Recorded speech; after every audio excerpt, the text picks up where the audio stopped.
জীবন আপনার, কর্ম আপনার, কাউকে দুঃখ দেবার ভাবনা আপনার ছিল। এই বৃক্ষ হলো আপনার, তাই এর ফলও আপনিই পাবেন। যা গ্রহণও আপনাকেই করতে হবে।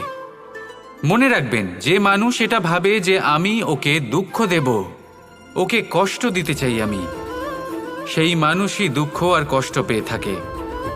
যদি সেই জায়গায় আপনি এটা ভাবেন যে আমি কাউকে সুখী করে তুলতে চাই, কাউকে সুখ প্রদান করতে চাই, তাহলে তারও বীজ আপনার মনেই রোপণ হবে, বৃক্ষে পরিণত হবে, যার ফলও আপনিই পাবেন। এখানে বিষয়টা হলো শুধু মানসিকতার চিন্তা, যা সত্য হয়ে আপনার সামনে আসে। তাহলে এই মানসিকতা শুভ করুন, সবার জন্য মঙ্গল কামনা করুন। অন্যের মনে আপনার জন্য ভালো চিন্তা থাকুক বা না থাকুক, আপনি সবার জন্য শুভ চিন্তা করে কর্ম করতে থাকুন, তাহলে আপনার সাথেও ভালোই হবে।